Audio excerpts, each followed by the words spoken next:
We are the music makers, and we are the dreamers of dreams.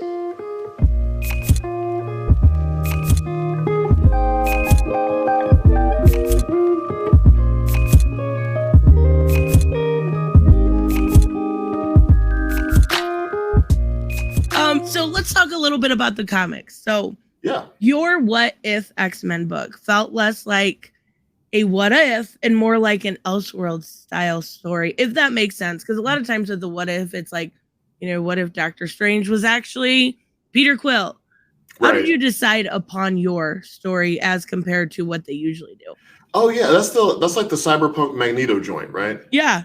Yeah, so Chris Robinson, who was editing at Marvel at the time, reaches out to me about this kind of what if thing. And I'm like, okay, man, but I don't want to do like what if Peter Parker was the Hulk? Like, yeah, on, like, you know, we're not out here for that. And he was like, he told me, you don't have to do that.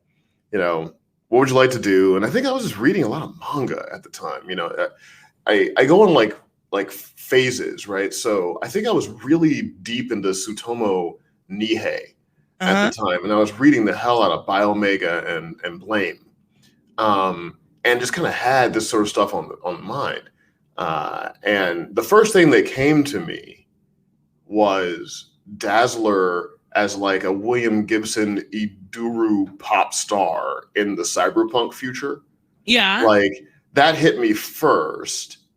And then I was like, ooh, that's kind of interesting. And then yeah, it was like the story kind of came out from there. So, you know, I pitched Chris the world of it, and I knew it was a lot to try to get done in a short amount of pages. And I knew it would be a little tight and maybe paced a little too fast. But I also felt like it'd be worth the price of admission. So I'm like, well, let's see how much we can get done in this issue. It'd be worth cover price. And I think it'd be kind of a neat thing, you know, to kind of mess around a little cyberspace. Oh, yeah. To see what it is. So had a lot of fun with that. But that's really because Chris reached out to me and asked me if I wanted to throw down on an issue of that. You know, I mean, my DC work is more regular, I guess. Right. And my Marvel work is a little in and out, kind of spotty, you know. But I have some homies over there, and when they think I'm a good fit for something, you know, they'll reach out, and sometimes I say yes. A lot of times I say no because I just don't think it's the right thing for me to do. But like, right. After Fallen Angels, I don't just leap into something just because I think it's interesting. Now I'm like, no. I totally get it. Like, I don't know what the fans want me to go. I could go to a place with it, but they're not really in the mood for that, and I'm not really in the mood to hear about her. They're not in the mood for that, so maybe I'm let that stuff pass me by. But yeah, that's how that one came together. So you talked earlier about how, you know, you did a lot of the choices were above you. When it comes to your Batman and the Outsiders team, were you allowed to pick the members in that one, or were they assigned to you? Well, those were the members I wanted. Okay. So I don't know if it would have created issues if I wanted other people. I just sort of listed the people I wanted and got a okay about it. So I guess it was copacetic. There wasn't much friction there. But again, like that goes to Chris Conroy, the editor over there, and David Weiglos, who's also an editor over there. You know, they came to me about it. You know, they were friends of mine. And that's really how the comic thing happens. Like, I don't work with DC. Right. I work with like the people I like at DC, you know, and it happens to be at the company, but I'm not like chasing the big two thing as much as I just like working with cool people. Yeah. And so they gave me a lot of freedom on it. I mean, the only real thing, you know, that I knew I had to do was I had to bring Jefferson into, you know, the Outsiders. Right. So I needed to put Jefferson in detective because there was a possibility of doing Outsiders when I was doing my little 5-issue on detective. Mm-hmm. So I had to, you know, kind of do some linking tissue between those two things. But besides that, I had pretty free reign to do whatever I wanted to do. Oh, that's awesome. It turned out really well. Wasn't Outsiders delayed for a while too? What happened with that? Oh, you know what? I don't even remember, Tristan. Like, these kind of delays in comics, it happens so much. Yeah. that like I think come to mind, I believe it was. I do not remember why. I remember there was a good reason. But it just happened. It seems like they announced stuff ahead of time too. Yeah, but I can't even tell you like why. I mean, when something like that happens, I'm not really one to stamp my feet about it. I think I just took more time to think about what I was going to do with this and that, and then figured it out. But yeah, come to think of it, there was a delay. I do remember that now that you bring it up. It's funny. I haven't thought about that in like 2 years. I know. I remember because I was disappointed, and then it ended up coming out, and I loved it. But I remember the only reason I specifically remember that delay because I was like, oh, dang it, seriously? Are they going to cancel it? What's going to happen? And then we ended up getting to read it. So when you were doing that book, you were Tony Isabella. He came out and he had some choice words to talk about how the character was handled. Yeah, he dropped a couple tracks on me. He had a couple tracks. Did you think he had like legitimate points, or do you think he was just being kind of a grouchy old man? Well, I mean, I don't know Tony personally, right? So I don't know his heart, man. I read his work before, and liked his work fine. I mean, I think everyone has a legitimate opinion, I guess. And they can express it. Like, I got no problem with that. The issue was not that Tony was trying to body me on Twitter, right? Like, I got people trying to body me on Twitter every 3 hours. The issue was that people thought that I was beefing with Tony, right? Right. So I had to come out and be like, yo, like, because what happens is, somebody comes at you, and then like, my Illuminati show up. And they're like, yo, we gonna ride on this dude. And I'm like, no. No. That's not what we want out here. We're not moving like that. So I had to come out and say, listen, I don't have a problem with Tony at all. And I don't want any of you guys going over to his timeline, starting problems. Like, dude is entitled to his opinion, especially the character he created. Yeah, I think that was that emotional connection too. Yeah, and he can express that any way he wants, and I'm totally fine with that. And I think I even dropped him like a DM or something. Yeah. At one point he was following me, and then I dropped him a DM just saying, you've been heard, I hear you. And that nothing that I'm doing is deliberately trying to attack anything that you did. I'm just playing the game a little bit of a different way. And I don't think I heard a response back. I think he might have blocked me or something. Oh, jeez. And then I was like, well, this is getting mad high school. So I'm out. Yeah, I was kind of out, Tristan. Like, I'm out. Like, I mean, not to be all like drizzy about it, but there's only so long I'm going to spend on something that's not going to make me any money. Yeah. You know what I mean? Like, this, one bit. Like, this isn't making me any money. This isn't making Tony any money. This is just chatter. So whatever. But yeah, I'm fine. We're fine. Oh, good. So yeah, but definitely no ill will against it. And look, I get it. Like, you create something, it's your heart. Yep. Exactly. You have a certain way you want it to run. You have a certain way you want it to be, and some whippersnapper comes in there and makes some choices that you don't agree with, and you didn't get the consult. Maybe he felt like I didn't kiss the ring. Yeah. I get it. Like, that's totally understandable. But just I want everyone listening or watching to know that there's no beef on this side. Like, I'm cool with Tony Isabella. Oh yeah. And I think I was talking to J.H. Williams the other day, and he was talking about how he couldn't even read the continuation of his Batwoman stuff because he was so connected to it. It was so heartbreaking. So I think it's just, it's like his baby. He's going to be upset no matter how anybody handles it unless it's him. So I totally get it. I will say this, though, just in general, not speaking to Tony specifically or even J.H. Williams specifically, you got to remember, you don't own it when you create it.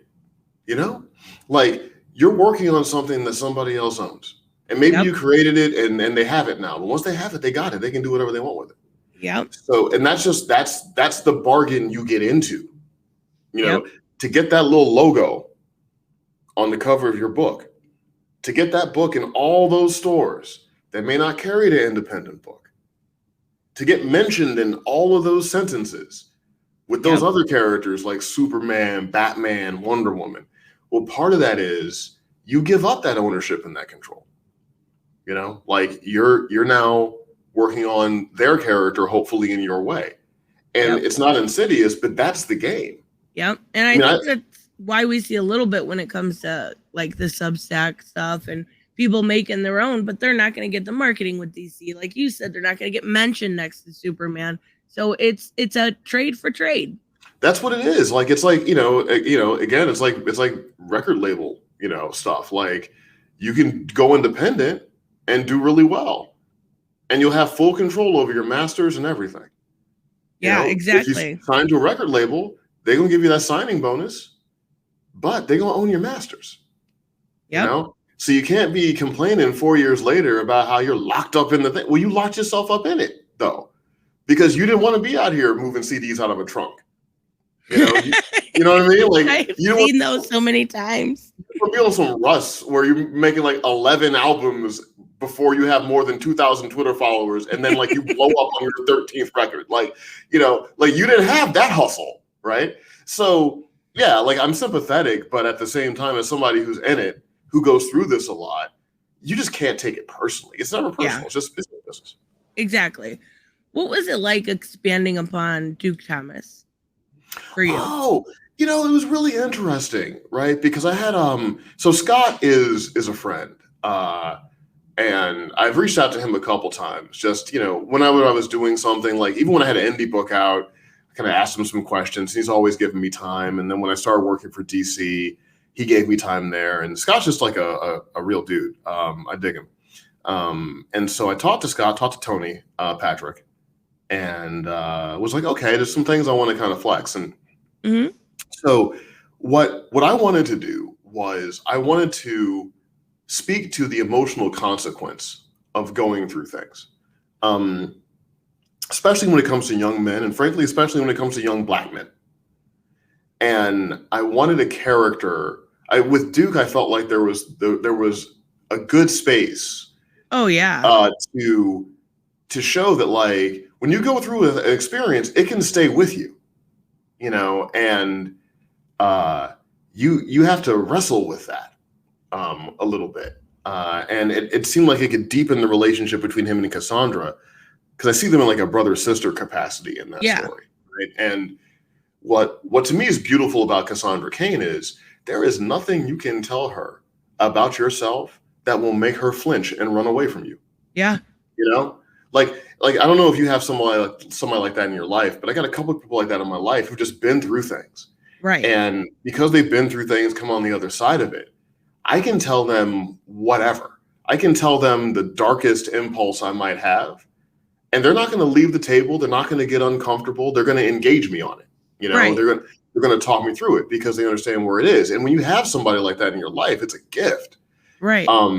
So with Cassandra and Duke, I just felt like there's a really interesting way to sort of explore that and table that. And think about Ra's al Ghul and transformation, light and shadow, and all of that. And because it wasn't the centerpiece of the arc plot, it allowed me to keep it like a little messy. I didn't have to.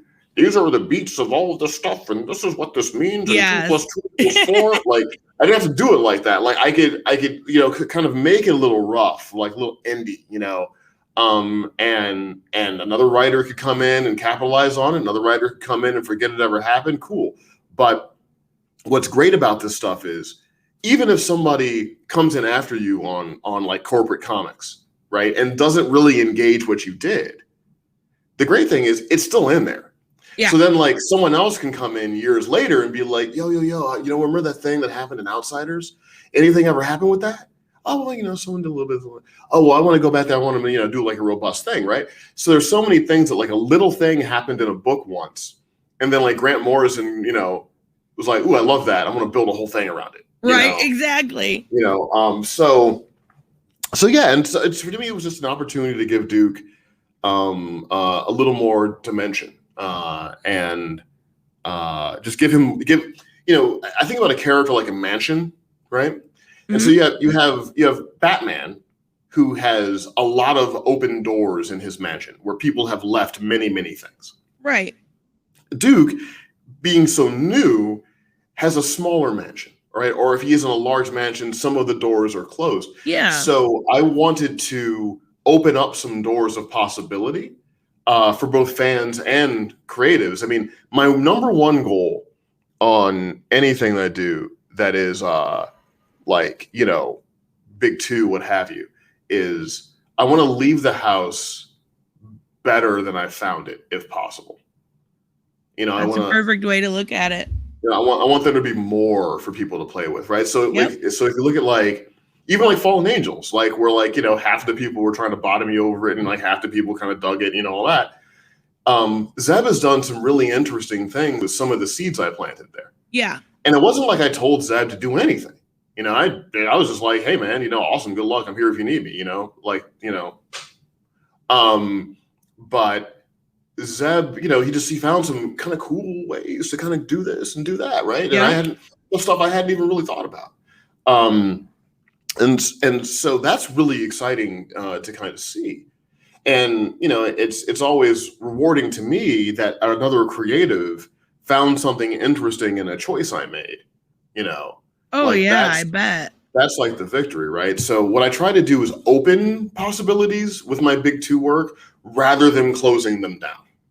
Yeah, and that was another character I don't know if it's Cassandra as a character, but it feels like sometimes people just don't understand her. Whereas in your run, it felt like it was the Cassandra I always knew. If that makes sense. Like, I don't know if it's something about the way, you know, she went through her personal tragedies or what, but sometimes it feels like, did we read the same origin of Cassie? Like, what's going on? But not with you. Like, it felt like such a good way to look at this character. Well, you know, I mean, to be frank, I know a lot of people that have been involved in violence.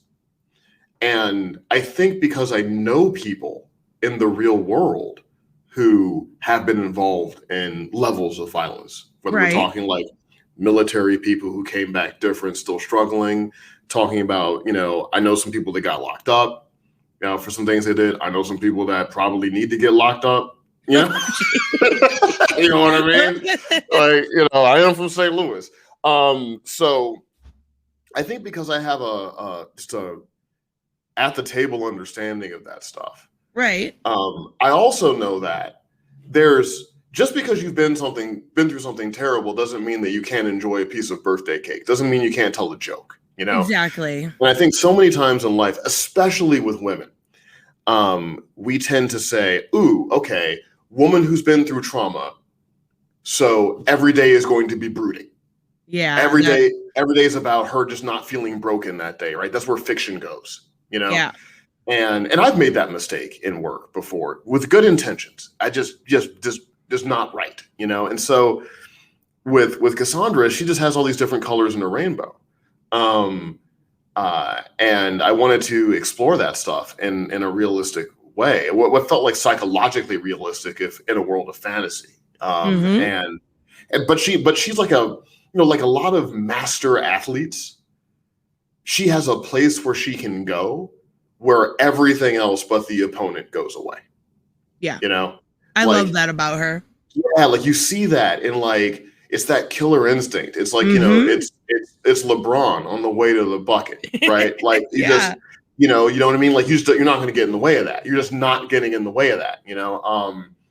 And I wanted to explore that too, without making it seem like she was always sad, depressed, or so far removed from her experience that it didn't really feel like her origin story could connect to the person you're reading, right? And it's a tricky balance. But people are complex and often contradictory. So it's like Katana and Jefferson. Yeah. You know, like, you know, I didn't have any real designs on them being a couple, as it were. Right. But realistically, if your husband's been in a sword for so long, for a long time, right?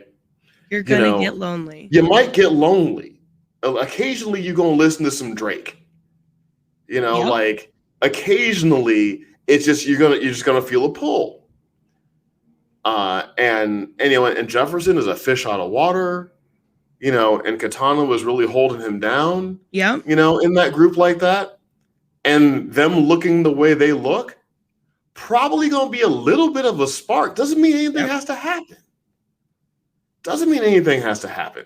But I just felt like it was, you know, accurate to the real world. Yeah. Oh, absolutely. You know what I mean? Like we all have that in our lives. Like we might be involved with somebody and, you know, and happy and we're not going to mess that up. But, you know, you bump into a person in the thing, you're like, ooh, okay, another life, you know? Yeah. Yep. Like, you know what I mean? In another dimension, you know? And it is what it is. You know, exactly. And the whole thing can just remain unspoken. It's just whatever it is. And so and comic book readers are sophisticated. Like, comics aren't necessarily made for kids anymore. No, and if they are, these kids know more than I do about the world. Exactly. I'm out here asking 12-year-olds, what's this mean? What are you doing? Oh, you can't do that. You should know about that. So, you know, like they can handle it, I think. And so that's where I try to inject. I don't try to inject reality into the fun part of fantasy. Like we still gonna have people that fly and laser beams coming out of people's eyes. Right, exactly. All of it, right? So I don't try to, because to go after that stuff just makes you a funpire. So the fun police. Yeah, I'm definitely not the fun police, right? Like definitely not 5-0 on the fun. But what I try to do is invest the moments around that stuff with the complications of reality. Oh, with the dimension that we live through, so that if you're reading that book, Tristan, and you're like reading this like Jefferson Katana scene, you're like, oh, you know what? Okay, I feel that. I didn't expect to feel that way in a comic book, but I felt that. You know what I mean? And so like that's really what I'm going for. Yeah. Oh yeah, I totally. It was so weird because I was like, nah, and then I'm like, yeah, totally. You know, I was like, okay. Exactly. Okay. Last question I'm gonna bug you with. Yeah. What was your favorite character at DC to write? Ooh. Probably Lady Shiva. Probably. I think Lady Shiva's because Lady Shiva's just she's awesome. Yeah. It's like, okay, there's some characters where you can't really get away with that. Right? Like if like Peter Parker, like, you know, oh yeah, he can't swish it every time. He has to brick it. He has to airball it. He has to get called on a travel when he thought he got the layup. Like that's baked into the character, you know. And like Superman, but you know he has to be kind of Superman. So right, exactly. That. And then Bruce has the Bruce of it, but Bruce can't ever like really let you know that he's having fun. He has to hold that down.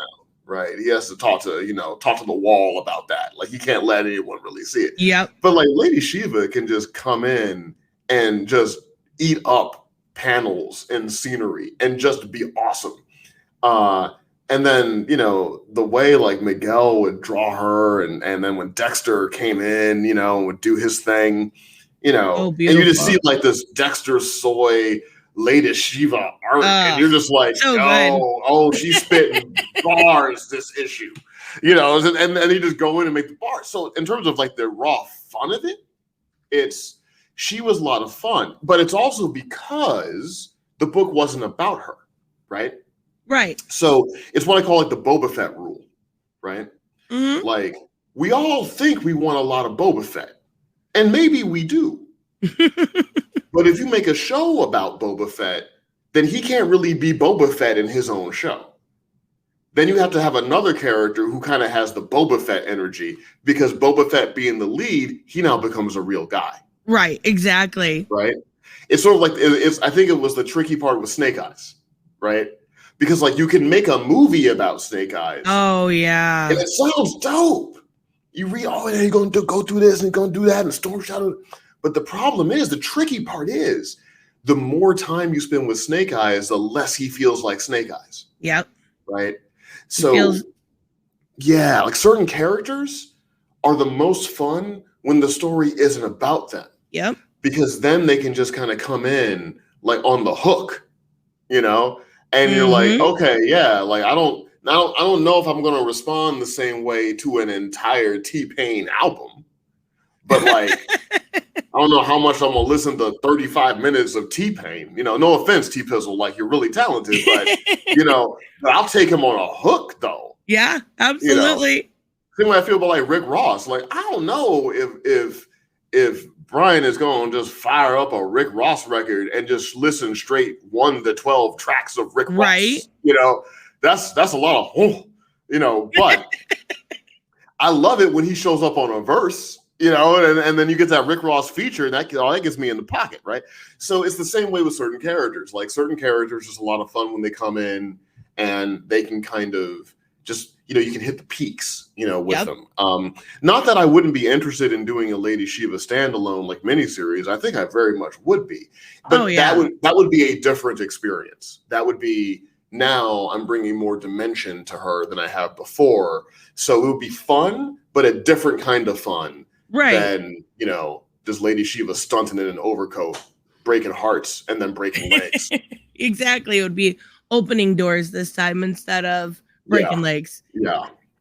Oh, Facts. thank you so much for this. I absolutely enjoyed it, and I am a huge fan. I'm actually looking forward to the rest of the season, because this season of Titans has got me on that line where I'm like, I don't know what's going on and I need to find out, but yet I get mad and then I get happy and then I might cry a little bit, and it's just like everything is such a mess, but I love it so much. So thank you so much. We're on a Donda with it. You know, you gotta listen to the whole thing. You know, we got different tracks, right? But yeah, no, check it out. I'm really excited to see like what you think of the story as it all shakes out, and you know, just appreciate the support, you know, and thank you for having me on here, and thank everybody who's still listening to me, you know, for listening, and everybody stay up, stay safe. Yeah, absolutely. We will see you guys next time. Bye-bye.